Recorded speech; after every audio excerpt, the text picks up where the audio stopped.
Well, how would you describe, in your own words, the value of these little storytellers? If you know that they're reading books and they're sharing themselves, what does that mean to you? It's just, these are our future creatives and also our future doctor, lawyers, what have you. These are our future. So being able to get them to a point where they feel confident in expressing themselves, in telling stories, in analyzing pictures, even if they're not ready for text. Mm. It's just building all of these skills of conversation, which I think COVID really knocked out of all of us. A lot of people now are much more comfortable with a screen than a person, which, you know, hi Jordan on the other side of the screen. Yep. But it's totally changed us.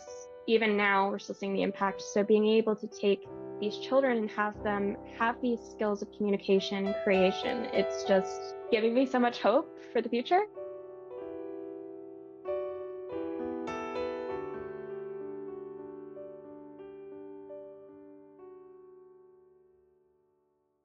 Yeah, yeah.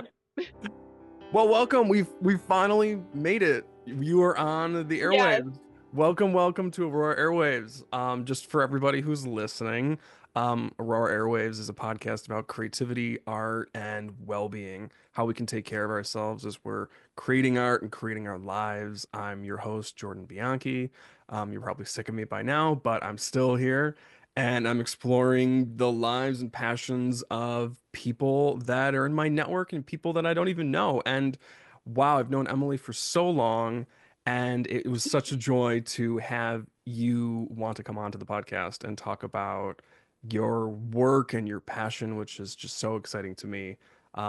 One thing, um, upon reflecting of this conversation for everyone, Emily is a librarian, and I've realized that throughout my journey, not just my healing journey, but my journey throughout my entire life has been like close to, if not within the library system all the time.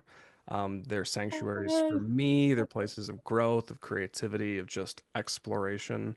And every stage of my life has had a library stage where I've been able to immerse myself. And so I'm very passionate about institutions like that. And so I'm so happy to have Emily here, who not only is involved with libraries, but is involved with the well-being and growth of children through literature, which is another huge passion of mine.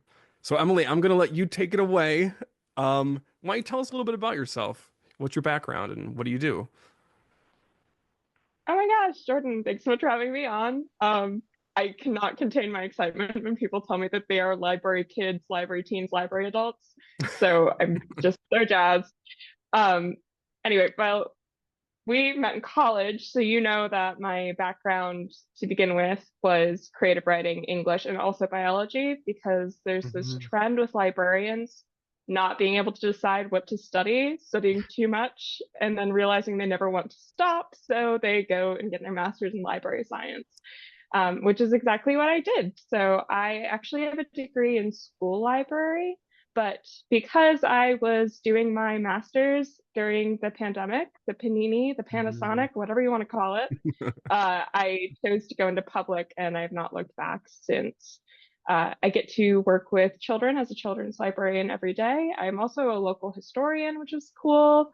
So, in a lot of different avenues at my job, I just get to see people growing, whether they're children growing, as children do, into teens and young adults, or seeing people grow in their passions and their interests, learning about where they're from, who their people are, things like that. Like it's so cool. I get to see people just completely transforming every day and doing some like really cool stuff that I would love to tell you about.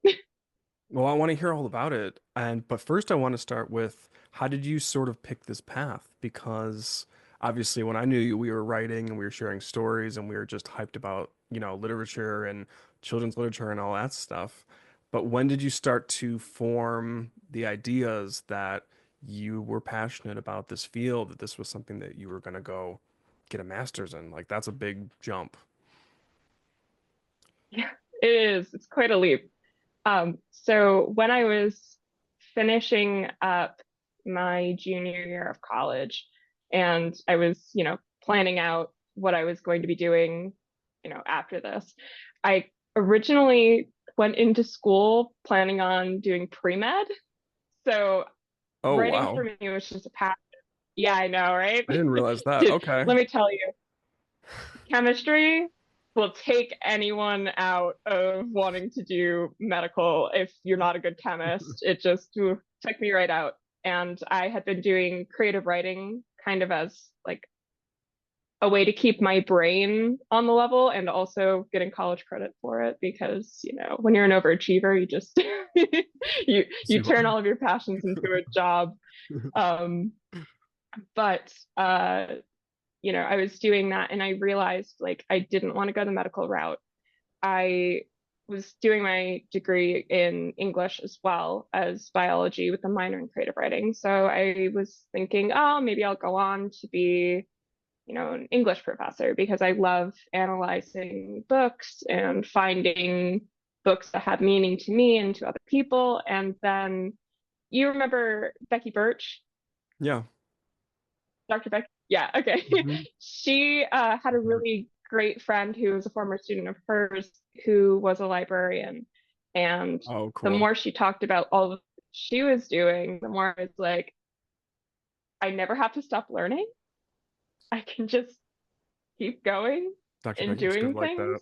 I'm sure she was over the moon to like set you up and be like, Yeah, we've got yeah, just the no. right So thing for you.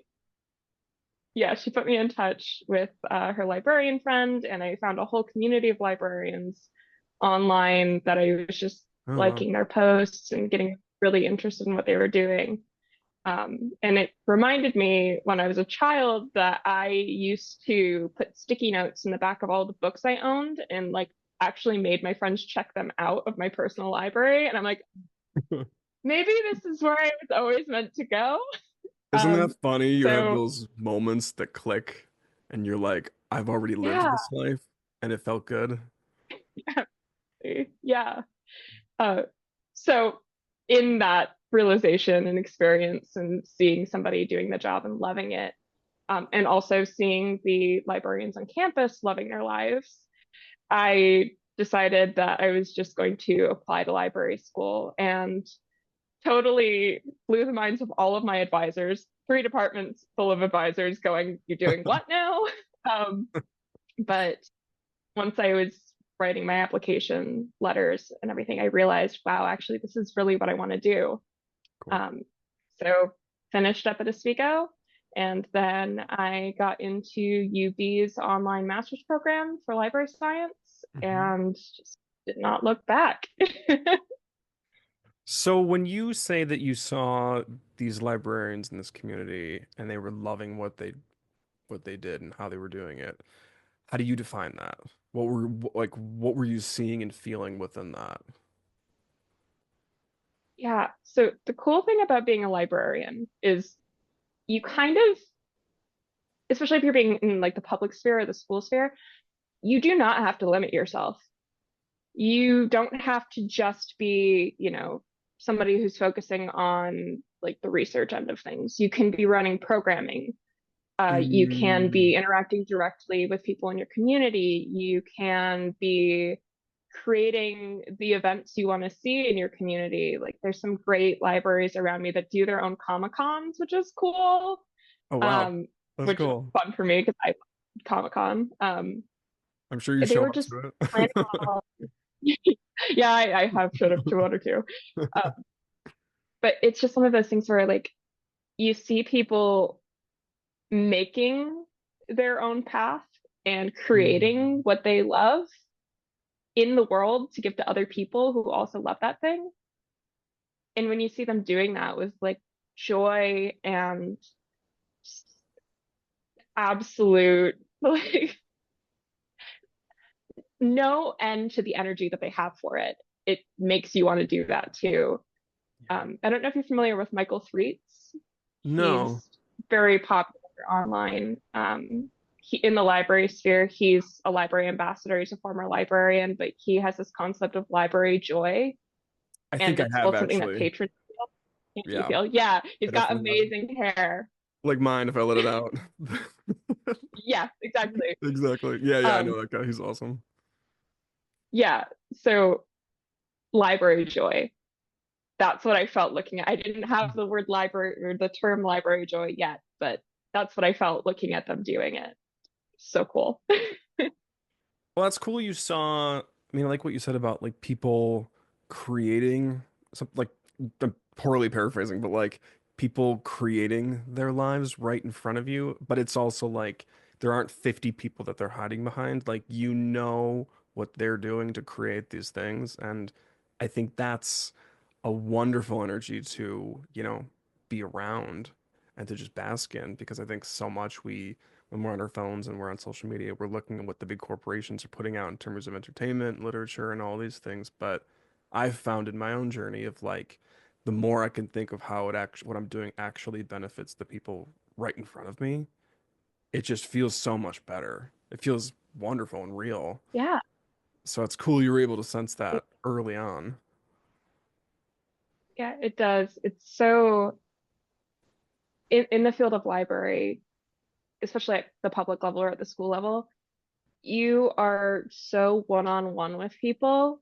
Like there's Hmm. nothing, between me and like the children that come to my programs. They know me, I know them. We communicate directly. They tell me about their day, I tell them about mine. Hmm. We create stories together, we go on adventures together. It's just a beautiful thing to be so connected with other people. Yeah. Wonderful. So you're in a position where you're able to create these programs that inspired you. How did that come about? How did you find your way into this position and kind of like tell us a little bit about what you do on a day-to-day basis? Paint the picture. I always say that I've ended up everywhere. Like all of my greatest joys in life have been through sheer dumb luck. Everyone that is in my sphere tells me, like, no, you worked for it, but I just feel like I fall into these things really well, and I love that. And I think everybody does too. Eventually, you're going to fall into something that brings you joy, and you're going to be like, how did I get here? Right. But I was doing my master's, COVID hit, and Mhm. I was part-time as basically an intern at a library in Boonville, which is teeny tiny little town up north. It's actually where I went to high school. It's where I grew up, which is pretty cool. But So we should say you're in central New York for everyone who's listening. yeah, Like that's where yeah, you're yeah, based out. Yeah. yeah. It's a teeny tiny little town, barely, a population. If you're looking in the grand scheme, if you're in a bigger city, you would be like, should she just make up a town like Boonville? It sounds like a made up place.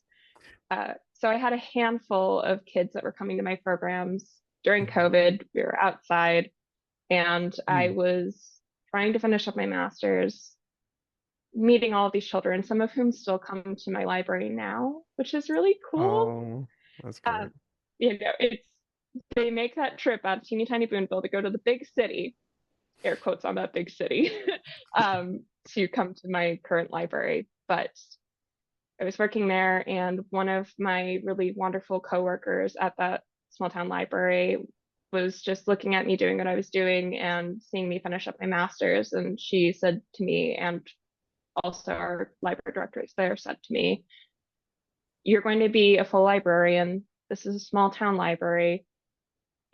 Unfortunately, we're never going to be able to pay you what you're worth because a lot of these small community libraries don't have a full librarian. It's a lot of them are run by retired teachers, moms, people that are, retired from other positions around. But, they said that to me and they said there's an opening at this library a couple of towns over, and it's a bigger library. They'd be able to pay you what you're worth, and we think that you should apply. So I did, and it ended up being the library that I actually was a teen volunteer at for many, many years, which was very cool because if Wonderful. you if you want to work in a field and you have a chance to volunteer in it, highly recommend it because you might end up being hired at the place that you volunteered, which was the case for me. But through the interview process, I was not yet qualified for the job. It was a supervisory role, and I was just Mhm. like, it was worth a try. I got the phone call that they wanted to do an in-person interview, and they hired me on the spot. because, you know, they saw something in me and thought I would be a good fit.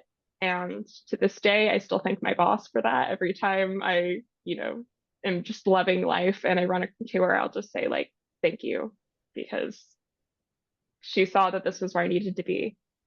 And at the time, I was actually being hired in the capacity to work with adults, which is Oh, kind okay. of funny because I do like to work with adults, but working with kids has always been a passion of mine. So hopped into that adult role, and then there was a surprise retirement. The children's librarian at the time wanted to move into the job position that retirement opened. And my boss went to me, just like a knowing look in her eyes, and she said, "You want to be children's librarian, don't you?" And I'm like, "Absolutely. Put me in coach." Oh, So that's where I ended up where I am. And I've been loving it for like 3 or 4 years now. that's fantastic. I'm glad that opened up. Right place, right Yeah. time. Right place, right time. Yeah, you did it. Don't move. No. Freeze. Uh, well, no, I mean, but that is, I think it's telling of when you go into an environment with passion and excitement and you allow yourself to just immerse in what's offered to you in that time.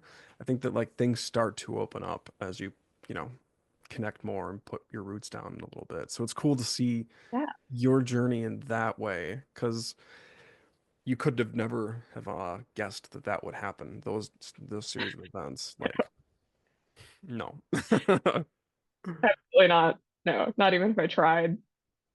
So what's like working with kids? Like, what does that look like for you on a day to day? And I guess in two-part question of like, what are types of activities that you might do with kids, but also, like as a mentor, as an instructor, an educator, like what are you um, making sure that you're aware of in terms of their needs and how they need to grow? What materials do you put in front of them and assess what they need?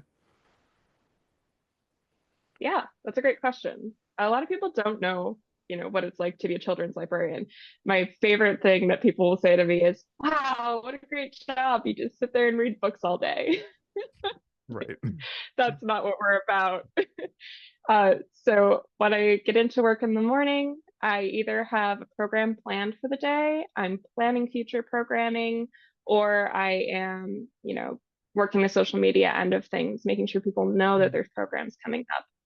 I'll usually spend a lot of my morning doing that, except for on Wednesdays, which is story time day. Story Oh, time cool. day, I hop right into work mode as soon as I get in. I'm reading to the kids.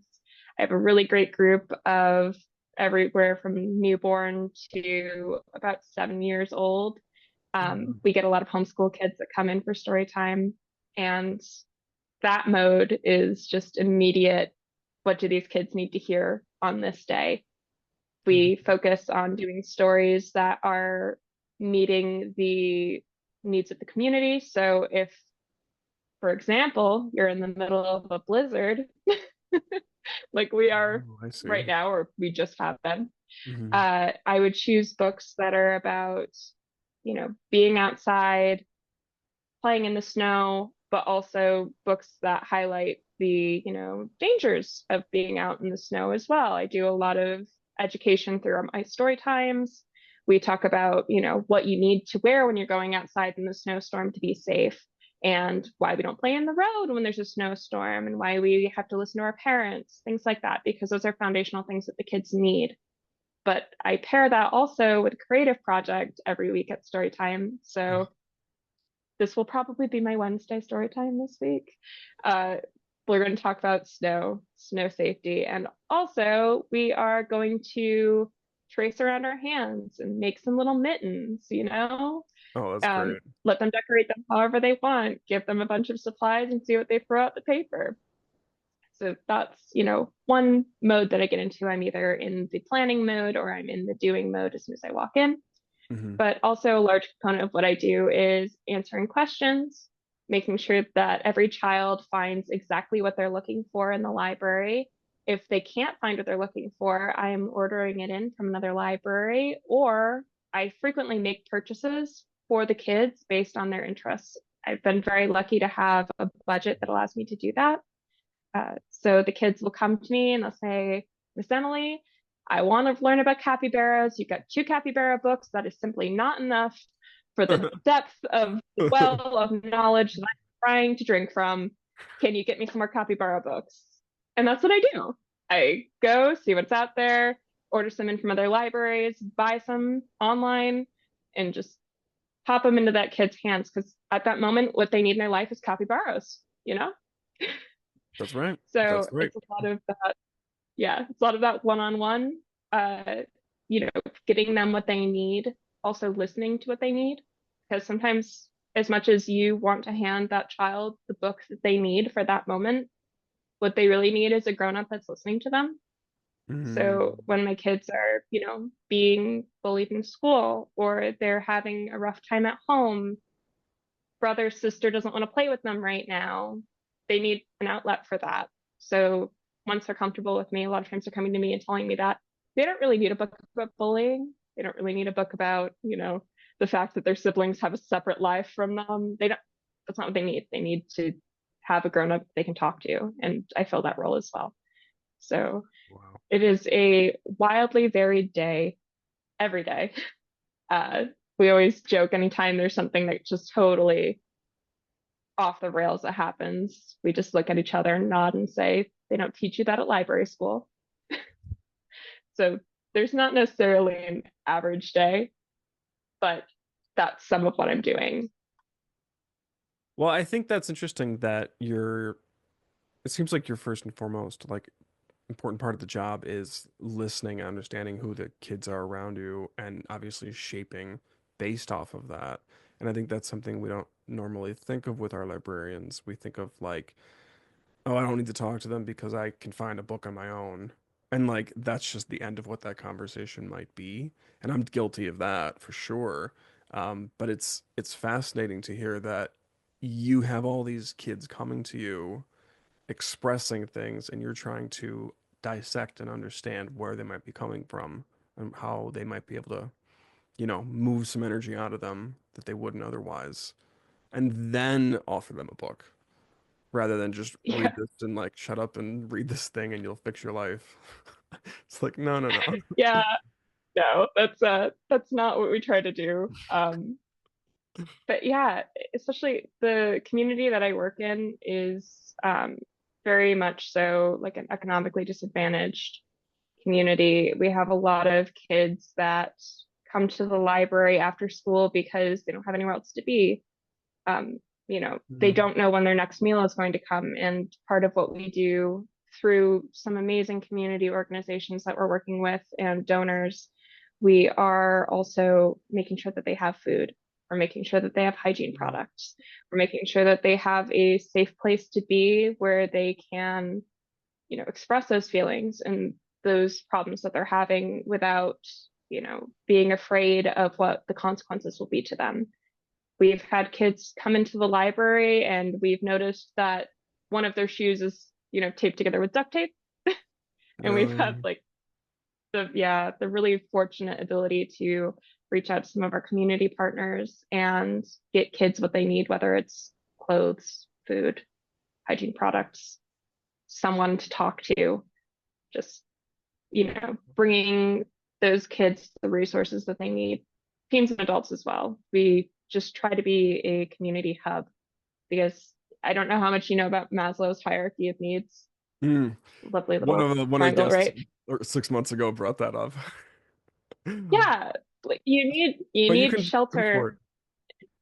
Yeah. This is a very vague description, but before you can get to a point where you're fulfilling your creative drive and your, interests and you're getting into those more sort of creative mind related joys, you need to have food, water, shelter, uh, the ability to express yourself. You need to have all of these different things before Mhm. you can get to the point where you're making things or interacting more creatively. So we try to get that done because we want our kids and our community to create. And I would love to just go on for hours about the things we've been able to make together by making sure that those kids are secure first. Um, I'll give you some Well, so smaller what have examples. like, yeah, so like what have you seen? So like what were you able to provide? And then what was the output through that? So I can't get super specific because we definitely have a lot of privacy policies in place to make sure that everyone that uses the library is safe and protected. We Mhm. will never tell anyone what books you check out. Keep that in your brain. That's good to know. But there's some kids that I feed every day of the week. I make sure that they have snacks. My coworkers make sure that they have snacks. We make sure that they have water and a safe place to be. And out of that, we've had kids that have created PR for the library, you know, videos and photos, and they're like posting on their social media about the library. And it's so cool to see that we're their safe place and that they want to share that with others.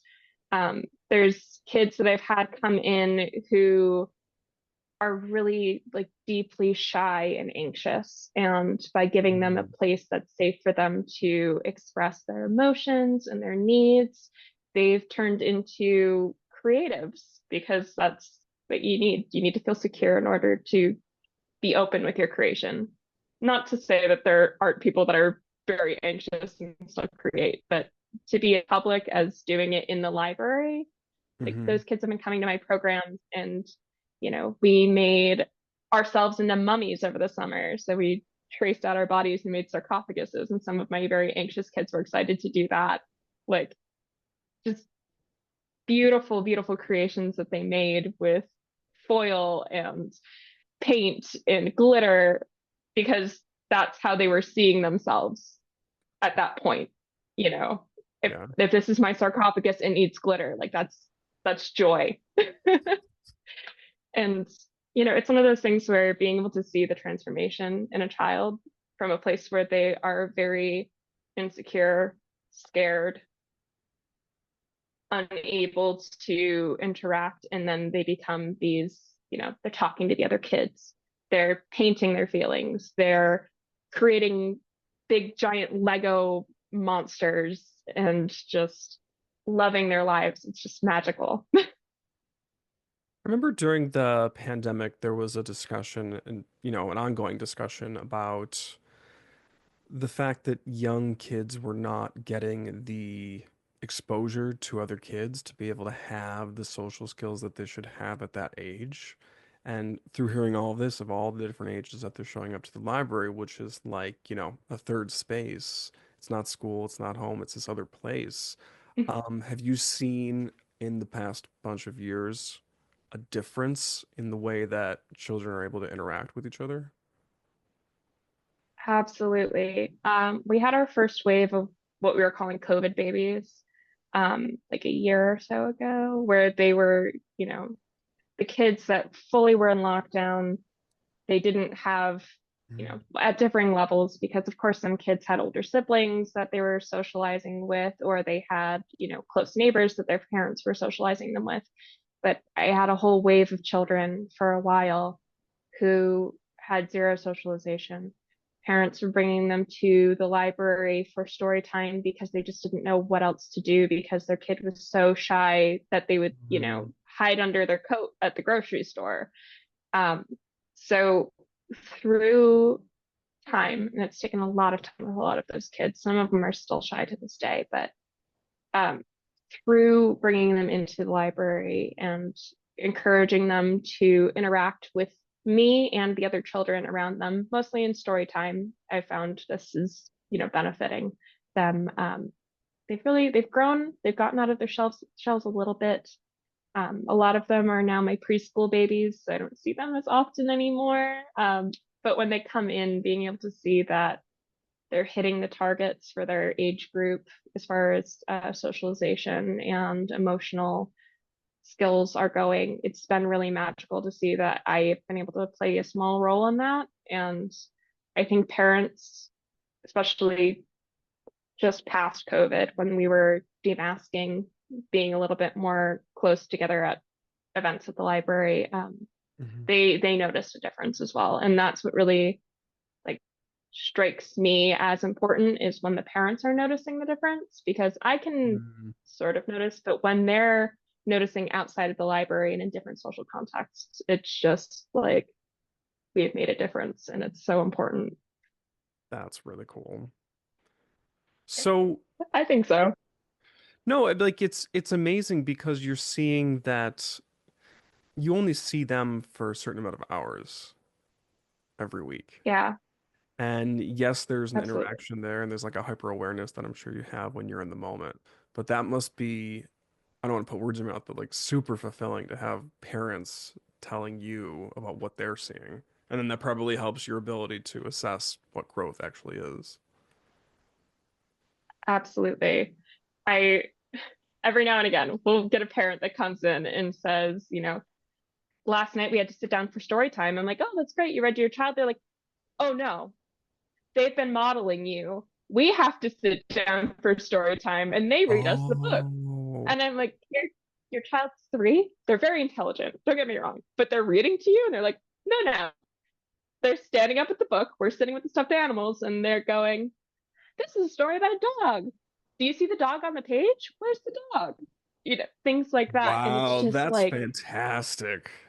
it's like gold to me. It's like, yes, we are making an entire legion of little storytellers, and I love it. Well, how would you describe, in your own words, the value of these little storytellers? If you know that they're reading books and they're sharing themselves, what does that mean to you? It's just, these are our future creatives and also our future doctor, lawyers, what have you. These are our future. So being able to get them to a point where they feel confident in expressing themselves, in telling stories, in analyzing pictures, even if they're not ready for text. Mm, It's just building all of these skills of conversation, which I think COVID really knocked out of all of us. yeah. A lot of people now are much more comfortable with a screen than a person, which, you know, hi, Jordan, on the other side of the screen. Yep.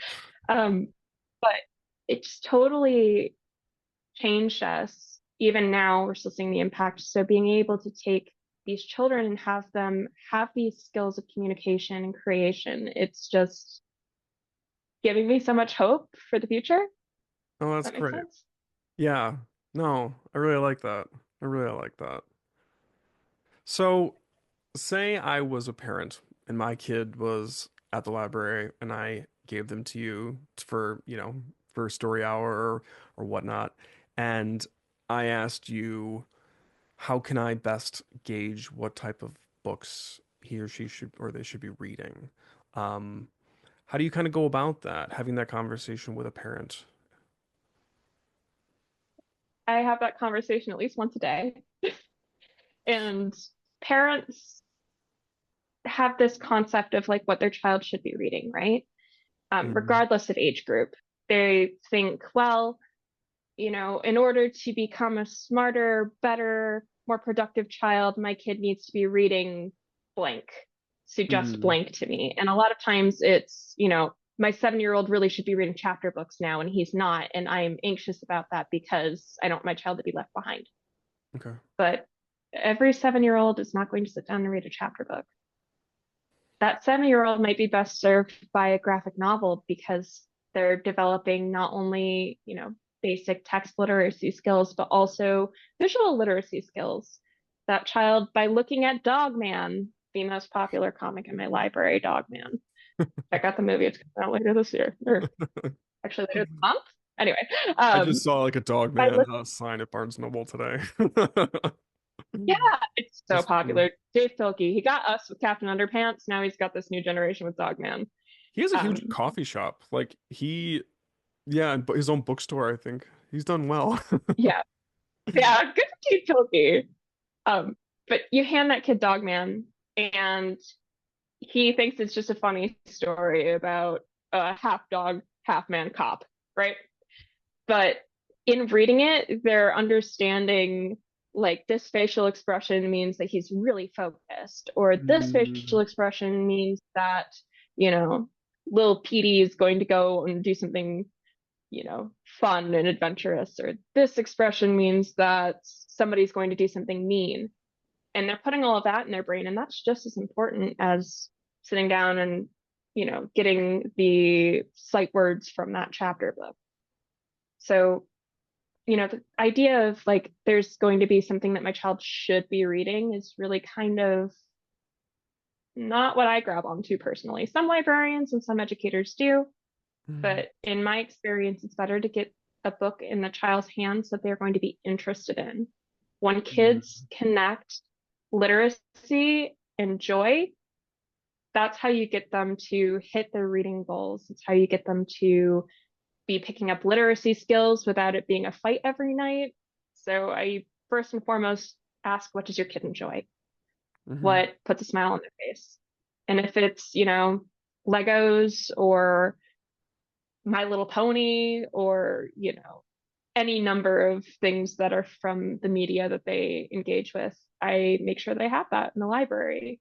I have so many Bluey books, so many, So because many that's what the what kids want to books? What read. was that? So Bluey, do you know about Bluey? No. Who's Oh, Bluey? okay.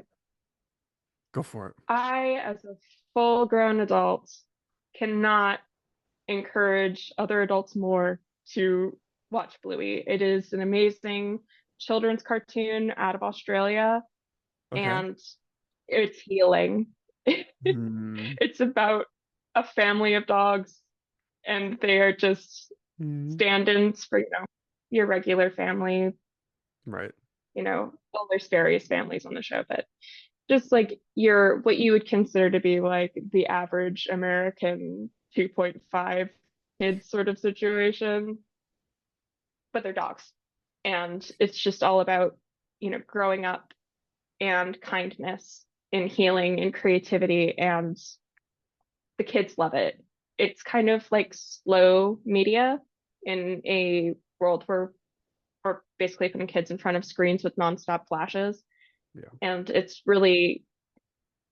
caught the hearts of a lot of people that work with children and a lot of parents as well as their children. So if you are having a stressful day, watch Bluey, then go to the library and borrow a Bluey book because I'll they've got watch some them. Bluey after we have our chat. It sounds like the best way to like ease out. It's very relaxing.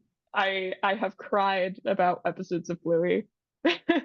So is this a conversation that librarians are having in terms of like what's like a high dopamine versus like a low dopamine show or book or graphic novel? And I would be interested to hear your thoughts about like, yes, you want the child to be enthusiastic and have joy, which is always an amazing bridge to whatever you're learning. But how do you start to make sure they're not being oversaturated with materials that are just going to rot their brains? I I don't know how I you make that totally get call. that. So the As idea someone of whose getting them brain has been started in a very place rotted, no, I'm curious. the, yeah, the idea is to get them to associate books with positive emotions. Usually, once you do that, it's not very hard to get them to move into other similar books. And you can move from there into books that are related, but maybe have a little bit more, nonfiction information. For Sure. example, my kids will start with Dogman. I will move into books that also feature animal characters, but maybe have some more real world applications. Like I have taken my Dogman kids and given them the Pup Detectives, which is another series that revolves around dogs solving crime, but this has a little bit more of an interpersonal element. The pup detectives are in school, they're kids themselves. So it has a little bit more emotional depth to it. Not that Dog Man doesn't, get our hearts pounding. It can.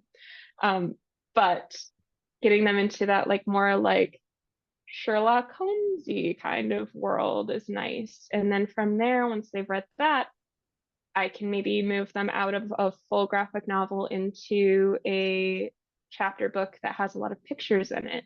Something like the A through Z Mysteries series. I don't know. They were coming out when we were kids, but I don't know if Think you I've remember heard of them, but those. I never read them though. Yeah, Yeah, but they're really great. There's, it's all different letters of the alphabet. They also did like months of the year, and it's all themed around that for the mystery.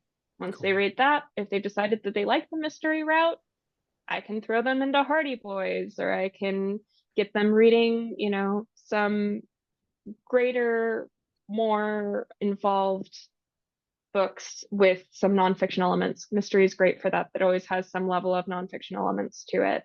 Hmm. So I can get them reading the chapters to get that recognition of words, but you can't just hand the kid a chapter book and say, this is what you have to read. You have to guide them. And a lot of us are trying to do that. A lot of us also are saying any reading that they're doing is good reading. So if I can't guide a kid past Dogman, that's okay. They're still reading. They're still getting new words introduced to them, even if those words are kablam and splat. Those are still, word recognition, that's still sound recognition, that's giving them phonetic awareness, and that is a Hmm. good thing. So, you know, I don't think Dogman's going to rot their brains either, but usually if I can get them started someplace like that, I can move them into, more complex works. But not always, and that's okay. I mean, the way you said that with like the splat and bloom or whatever it was, like, do they still have like the back and forth thing when you flip the pages back and forth, like in Captain Underwear, Captain Underpants? Fliporama, You flip around. I think some of them do have a Fliporama. Also, I do end up getting a lot of the kids to read Captain Underpants when they've run out of Dogman.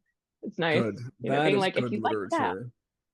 God, I love those absolutely. books. They were amazing. But I think that something just popped in my head is that like by them like saying these words out loud, it does it reminds me of something that I heard a while ago, which is that like reading is a somatic experience and that it gets you in your body and it helps you, understand the emotions you're feeling, have awareness of what it is, but then feel it throughout your body and you're holding it. And I would imagine for kids that are bridging those associations for the first time having like these big hyperbolic statements and whatnot and turning the pages back and forth to see the action happening would be the best way to get them to realize like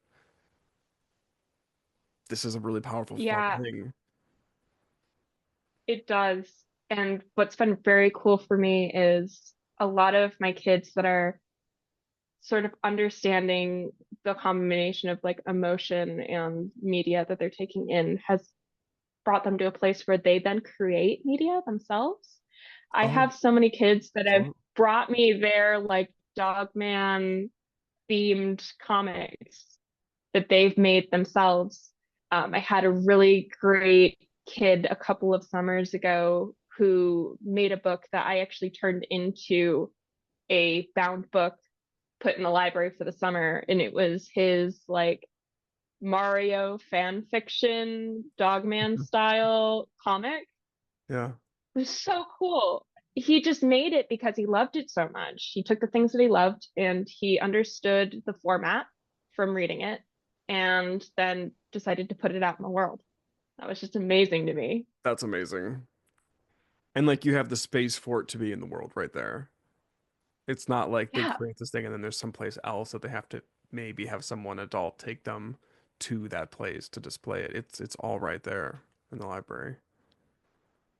Yeah, we're lucky to be able to do a lot of displays of like children's artwork and creations. I almost always have like stuff stuck on my desk because the kids just know that it's a safe place to like put their crayon drawing, and that's really fun for me. I like doing displays of it as often as I can, but limited space. So I always feel a little bad when I have to take down one kid's crayon drawing to put up another one.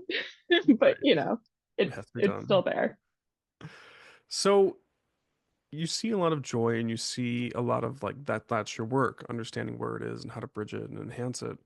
Um, what about shame and guilt or frustration? Because I'm like, with parents having expectations of where their kids should be, kids also have those.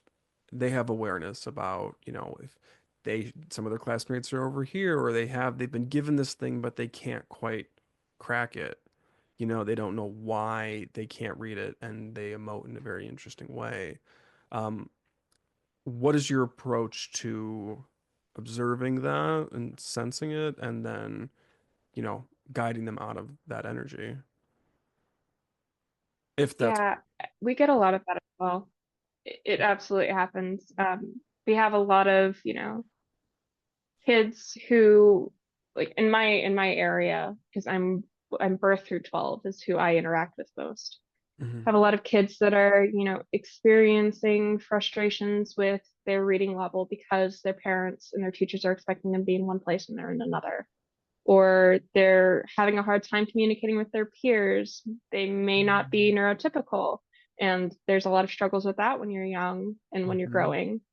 Yeah. And they, to an extent, they communicate that with me. They don't always because sometimes they're embarrassed. I get that. Some parents are publicly embarrassing them and they don't necessarily have an awareness of it when they're speaking to me extremely loudly about their dyslexic child. That child's sitting right there next to them, feeling every bit as embarrassed as a child can feel because their parent is saying, there's something wrong with me to this lady that they may or may not know me yet. It can be very frustrating and depressing to them. So, what I try to do is say, whatever I think will be healing to them in the moment and do what I can to be healing to them in the moment. So, in the example of my kids that are dyslexic, I will go, "Oh, buddy, I get it. Like, I have problems with keeping my numbers straight because I do." Which is why, again, chemistry was very hard for me. So I'll communicate that with them and I'll be like, that's okay, that's normal. Have you tried these comic books that have letters that look all the same? They're all in capitals. It makes it really easy to read. Have you tried one of these yet?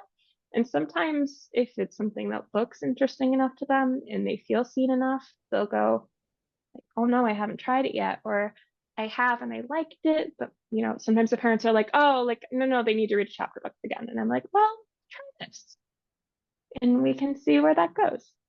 I have a lot of tools in my arsenal for assisting children that are having difficulties with reading.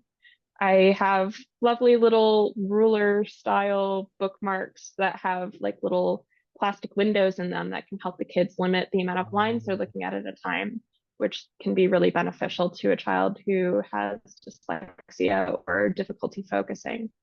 I have, books that are specifically written for children who are, uh, not neurotypical because the elements of the pictures and the text next to each other communicate the emotions of the character in a way that makes it more digestible for them.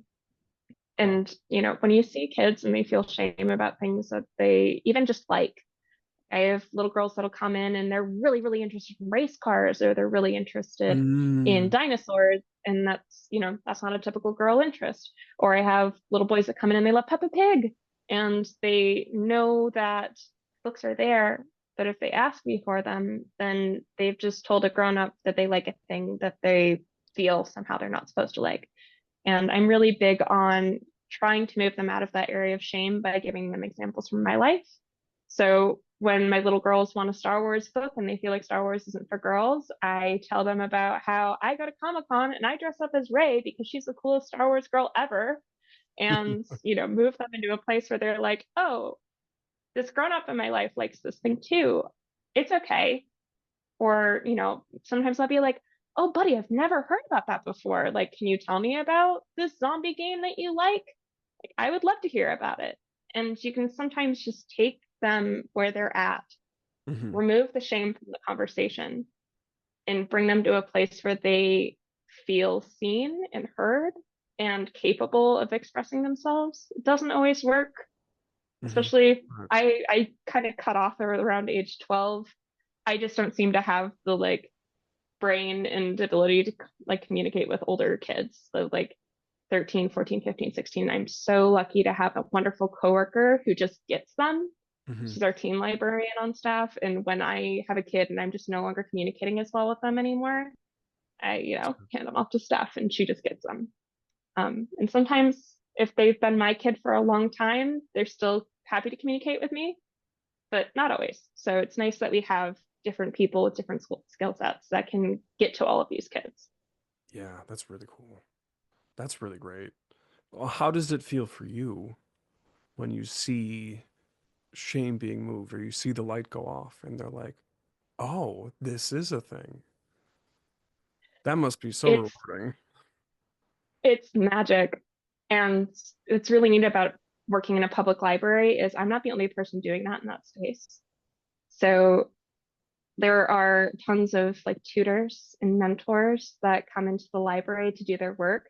Mhm. So it's a space where I'm not only creating joy, but parents and community members and other people in the field of working with children are creating that joy as well. So it's a space that's really just meant to be positive for everyone that steps into it. And everyone from, little kids learning how to read and feeling like they have accomplished something to, my senior citizens that come in and they don't know how their iPad works, but I've shown them how to call their grandchild, and this is just a big win for them. It's a space for joy. It's a space for learning. It's a place for growth, evolution, and a place to leave your shame behind. And that's like the best thing about what I do. Wow, I love that.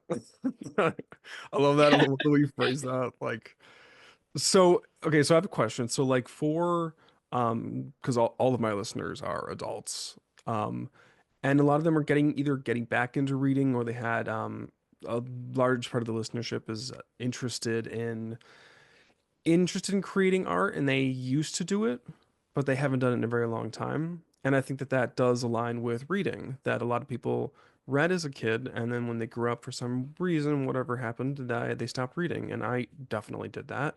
I've gotten back into it, which has been lovely. But how do you like, what's your perspective of bridging the gap to get adults back into reading? Well, first of all, I'm right there with you.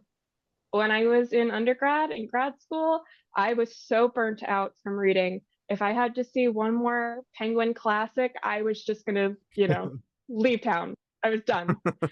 But first of all, you need to know that there is no shame in any way that you want to pick up a book. I read anywhere from, children's graphic novels to graphic, chapter books, graphic novels in children's room. But also like I'll go and I will just pick up a book on something that I'm interested in. So I have a lot of books on foraging that I've been borrowing from the library or purchasing for myself because that's something that I would like to get into a little bit more. Mhm. And I don't read the whole book. I skim to the chapter that I think will be interesting and I engage with that and I put it down because I've had enough for the day. Books of short stories are great if you want to get back into reading fiction because, hey, if you read that one story out of that entire anthology, you read it. You did it. You accomplished that. Additionally, I'm an audiobook listener. Audiobooks are Mm. books.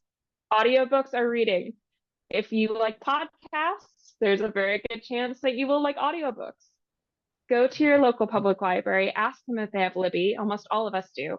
And that will get you free audiobooks right on your phone. You can play them over the car radio while you're driving home. You can, listen to them at the gym. You won't catch me listening to them at the gym because I don't go to the gym. I have toddlers to run around with. But, you know, cooking dinner, doing laundry, you can be listening to a book and that is reading. It counts. No librarian is going to tell you it does not count. We will all tell you it counts. Comic books count. Everything is reading. Honestly, reading the back of your cereal box is reading. It's just engage with it however much you can, and you'll find that your interest in it will grow. And there's no shame. I will read, romance novels pretty often. I know a lot of women are very shy about admitting that because it's not seen, as it's not high literature. It's Mm. just genre, but that's not a problem because it's there to be enjoyed. So I try to eliminate shame with that. There is no book that you can pick up at the library that any one of us librarians is going to look at you and go like, "Oh, they're reading that." We have this joke where we're like, We don't judge you for reading James Patterson. We just judge James Patterson for how many books he puts on our shelves. Yeah, So he if is you're a king. Patterson reader, we will never judge you. He and his whole It's team. It's ridiculous. yeah, it's I know there's there's no shame in reading as little or as much as you can, as little as much as you want to. Mhm. No one's gonna call you out for it. Enjoy it in any context, in any way that you can. Pick up a children's book. I read them every week, at least two to three, and that's just on my free time. So just enjoy Well, it. I That's mean, I the think it's best advice interesting I you can brought up like you brought up the burnout and like the period when you were reading tons of stuff and you were just so immersed in this and then you just didn't want to do it anymore. And I have heard that quite a bit. And even for me, like writing a fantasy novel and stuff, like the last thing I wanted to do for years, and even now a little bit, is read a fantasy novel. Like I just do not want to spend my time in that environment. So I think it is telling that like you say. can be where you want to be and do what you want to do, and that's okay. Yeah, I mean, wherever you go is good. It's not one of those things where you're like, sorry, Einstein. It's not Very one of true. those things where like you have to read any number of things. I have not read a New York Times bestseller in probably maybe ever, unless a book I really liked ended up on the list. A couple of romance books that I liked actually did end up on the list. I didn't read them because they were New York Times bestsellers, right? I read them because I was interested in them. Yeah. Oprah might have a book list, but you don't have to read the books Oprah says are great. You can read anything. You can be reading, just whatever brings you joy. If Go Dog Go brings you joy, you read Go Dog Go. It's whatever you can engage with is perfect.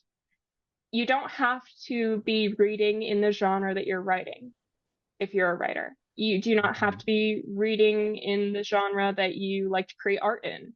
You don't need to be looking at, coffee table books of art or, like Van Gogh, if that's the style that you like.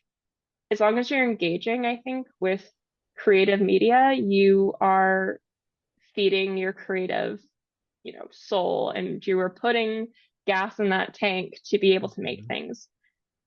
I get it. Every time I look at like one of those crazy popular series like the Brandon Sandersons and the, just wildly popular authors. And I look at it and I go, I really should be reading that. I just kind of shake my head. I'm like, I shouldn't be reading anything. I should be reading whatever I want. There's no, one book, Yeah. no one genre that you should be engaging with. It's whatever brings you joy. One of my friends was saying she's trying to remove should from her vocabulary entirely because it does imply that you need to be doing that thing, that it's something that like Yeah, there's a right and there's a wrong, and that's not how storytelling works. That's not how growth and learning and all these things, how it plays out. yeah. You are never going to walk into a public library and have a librarian tell you what book you should be checking out. You could ask us for recommendations. We love giving recommendations. It's one of my favorite things. But we never have any expectation that you are going to borrow that book that we've recommended to you. Even if we walk over to the shelf with you, pull it off and hand it to you, we'll say, if that doesn't look good to you, put it on the shelving cart. What are some recommendations of books, of things that you're just jazzed and excited about right now? For whatever age, for whatever type of book. What are things that you're loving right now? That is a great question because I'm always loving something. So I just read the second book in the Hurricane Wars trilogy. If you like Star Wars, if you like grand fantasy, sci-fi sort of stories, you'll really love this series. It's a what they're calling like romantasy now, so it's like romance, fantasy, sci-fi. Uh, it is just an amazing story. The second book that just came out very recently is called A Monsoon Rising, and it blew my mind. It was such a good read. Highly recommend that one if you are a sci-fi fantasy person. The first book is the Hurricane Wars. Okay. Fantastic. Can't wait Cool. for the third book to come out. Um, Also, I just got back into reading a graphic novel series that was one of my favorites for a really long time. It is for a middle grade audience. So if you don't know the lingo, that is like your upper elementary to middle school crowd. This series is called Lumberjanes. It was Heard of supposed to it. be, I believe, on Netflix, a show. Um, that project fell through. I'm really hoping it gets optioned again because I would love to see a show based on it. It is a whole bunch of girls at summer camp who just run into all of these magical and also social emotional problems. And it's so fun. At any age, I recommend reading it. There's some really great representation in it for LGBTQ plus kiddos, and also there is just an amazing story there of friendship and joy. And I've been reading the comics again, and also there is a chapter book series that is written for like a maybe like third through sixth grade group. Really enjoying that. Um, I also just picked up a really great book on, I think, self-love, really. It's called Goblin Mode. It's just about being like yourself with nature, Hmm. being cozy, and feeling joy from that. So those are some things I'm really excited about. I've really been enjoying reading. I also just picked up one of Terry Pratchett's Discworld books. I don't know where it's at in the series. Uh, Last year around Christmas time, I read Hogfather, which is his like Christmas book, which I recommend very highly. Tons Hogfather. of friends that are into Discworld. I have not read very much of it myself, but I just picked up Guards, and I'm excited to start reading that. So yeah, just joy for books. That's awesome. You got a lot of things watching you. A lot of books watch. That's how I feel about my books that like I'm not reading. I always have like 10 books and like they're all two chapters in deep and then I like figure go back and forth and then I sink into one. That's how it always is. Yeah. Hey, whatever your way of getting your reading in is good.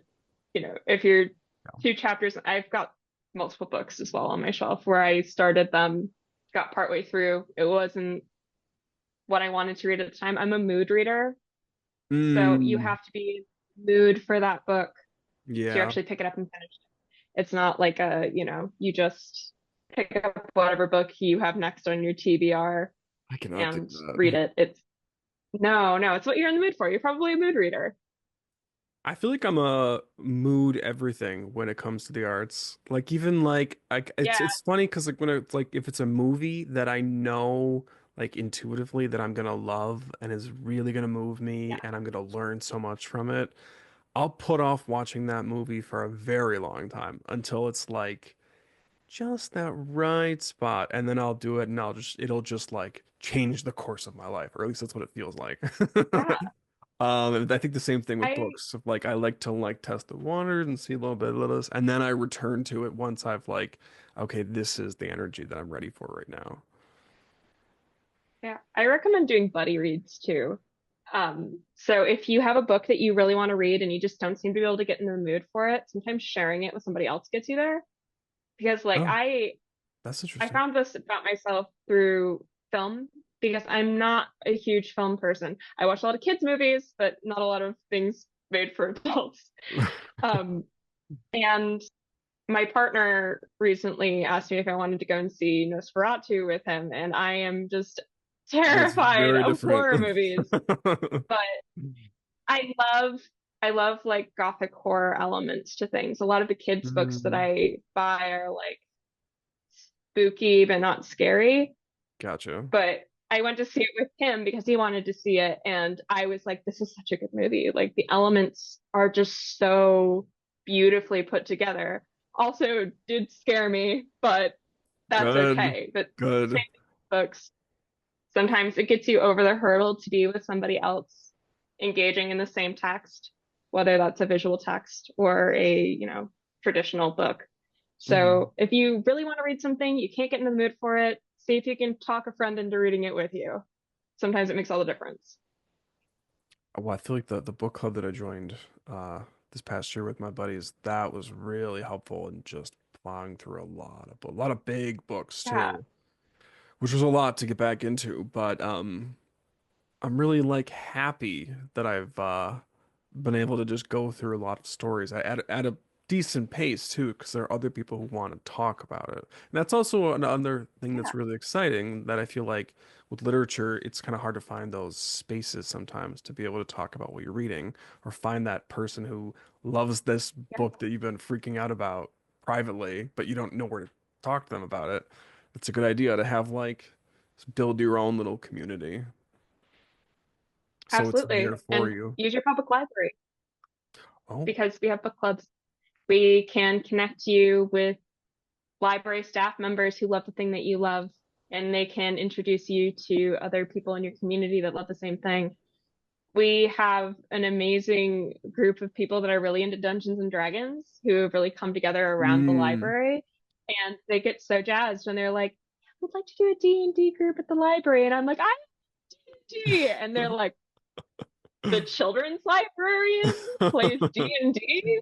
I'm like, absolutely. Yeah, that's Absolutely. one of the best ways to like, for me, like use my creativity because I've gotten Mm. away from writing a lot, but being able to engage with my friends in creative pursuits like Dungeons and Dragons, or being able to, within my community, create creative projects, especially on like a large scale, it's really brought me back into my own creativity and it's beautiful. So go to your, if you are a creative type, which if you're listening, I assume you're a creative type, go to your public library and see if you can build community there because we want you there and other people there are looking for connection just as much as you are. And as soon as you find that connection, it'll just amplify the energy that you're able to put into your creative Absolutely. work, just like how it helps the kids that you work with. Yeah, 100%. I actually met my partner through work and he is a very creative person. He does like art journaling every day, just like process art. And Oh, great, I have great. not picked up a sketchbook since 2019, and I've just started painting again. And it's been like very good for me. I love that. So when you find people that are in your sphere and Hmm. are doing creative things, you will do creative things. It's wild. When I started this podcast, I was trying to figure out what the angle was, and it for a while was how does the listener and myself become a professional artist? We can get past the blocks that are in our life and let our light out and become professional artists. But what I've realized just in this first year is that that is not the goal. That is not what I'm interested in all. Every single person can express their creativity in any way they want to. It's the act of being able to be creative is wonderful because you get to participate in it, you get in your body, you make something, you finish something, and you get to see yourself in that process. And it's just so exciting to hear you and your partner like participating in life in creative ways. And like it's like those projects aren't like defining the course of your career. They're helping you live a better life, you know? Yeah, And that is so absolutely. cool to me. Yeah, I don't think you need to be a professional artist to create art and to have it benefit you. Like, I, for a long time, felt like all of my hobbies had to be like side hustles. And that Sure. was, for some people, that can be really great. Like, making money doing the things that you love can be really wonderful for you. But for Yeah. me, it was hurting my ability to express myself because I felt like everything had to be good enough to sell to an audience. And it doesn't. My audience is now 7-year-olds. I'm not selling them anything. It's free and they can come and interact with it with me, and it's beautiful. And I bet you there was some difference in what your output is and your voice and what you're able to pump into that. Yeah, absolutely. I feel much more myself when I'm making things now. Like especially with the kids too. Hmm. Like I can just sit there and we're all going to be coloring on paper with crayons, and the little boy next to me is drawing a fire truck, and I am drawing you know, a little dumpster fire for his truck to put out because I've had a stressful day, so I felt like drawing a dumpster fire, right? And You're like, it's this is fun. fine. It's glorious. Right, exactly. We all love that this is fine, dog. This is Um, but there's joy in creating with others Mhm. and being in a place in my life where I've helped to build a space where that is welcome, encouraged, and free. Because librarians, we love the fact that we get to give things to people for free. Nothing Yeah. is free anymore. Like, that's really wonderful and healing just to be able to give that to people and then have it for yourself too. Well, Emily, thank you so much for sharing so much and just sharing about your journey and your passions and everything that you do. Um, Incredibly inspiring, and I'm so happy that we were able to do this. What are some resources that people should be looking for? Libby was one that you talked about. You want to, could you clarify like what Libby is for people that don't know, what that's all about and what digital resources are that everybody does have access to, whether you know it or not, you do have access to this stuff. Yeah. And if you're listening in New York State, you have access to Libby through the New York Public Library system, just as a state resident. So you do have access to this, even if your public library locally doesn't have access to Libby. Libby is also sometimes known as Overdrive. The original Mm, company was known as Overdrive. Libby is the app that they put out. It is a way to listen and read for free with a library card. We have on our Libby for the entire system that I work in. There is thousands upon thousands of audiobooks, ebooks, magazines, comics, you name it. Um, all you great. need to access those is a library card. And sometimes there'll be a little bit of a wait for something that's new and popular. For example, my parents just absolutely lost it on me because I forgot to tell them that the new Patricia Cornwell book was coming out, and there's like a 20-person wait for that. We at my That's the library are lucky worst. enough to be able to buy new copies of that. I know I'm a terrible librarian and a terrible daughter. I didn't tell them, but that's all right. They've forgiven me. Um, our library is lucky. We have a pretty good budget. We are putting some of our money into the system's ability to purchase additional copies of things that are popular like that. But it's a way to read for free. And the ability to read in those different formats, in audiobook, if you are like me and you like to listen to your books, or an ebook if you want to sit on the couch, it gives you digital access immediately as soon as you put your library card in. So that's extremely useful. At my library, we also have access to something called Comics Plus, which is a massive catalog of comics that you can read on any device totally free with your library card. And those are not just single use books. So if you want to read whatever you want to read, actually, Lumberjanes is on there. So recommending Lumberjanes. There we go. You can sit and read that, and somebody's looking over your shoulder and says, wow, that looks really good. They can also immediately open it on their device. There's no lines, no waiting for Comics Plus. Your library may or may Oh, not have that. that's great. It's great. I love it. There's also a couple of other digital circulating platforms that your library might have. Mine does not, but there's Hoopla, which is books, comic books, audiobooks, but also movies and other forms of media. So there's music on Hoopla. Your library may or may not have access to Hoopla, so you can check in with your local public librarian on that. There is also Canopy, I believe it's called, which is a platform that some libraries have that is specifically for documentaries and things like that that you can also Oh, watch for wow. free.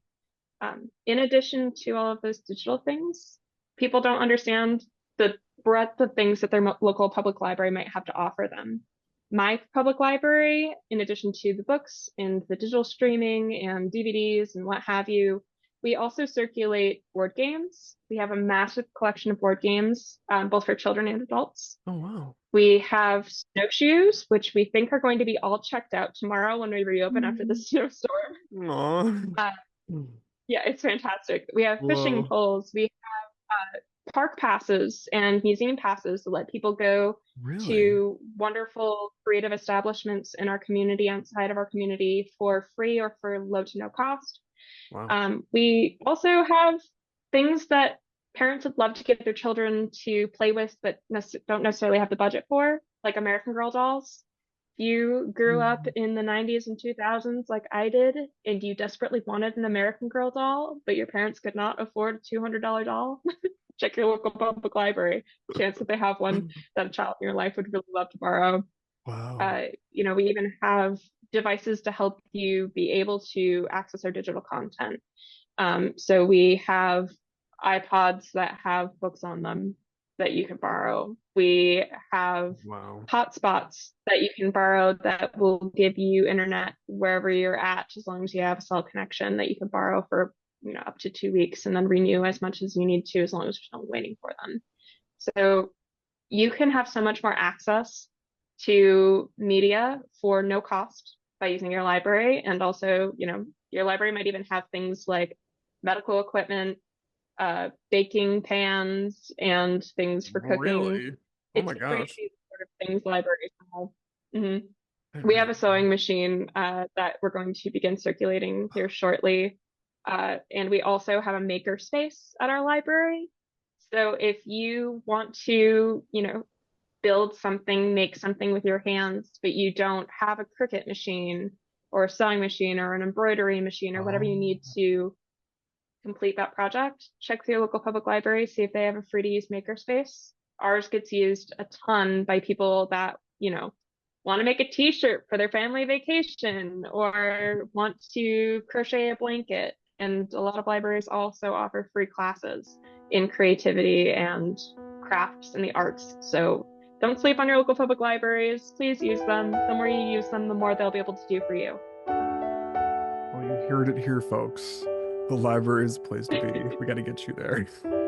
Well, Emily, thank you so much. This is fantastic. It feels like for me, it feels like we've been talking for 6 minutes.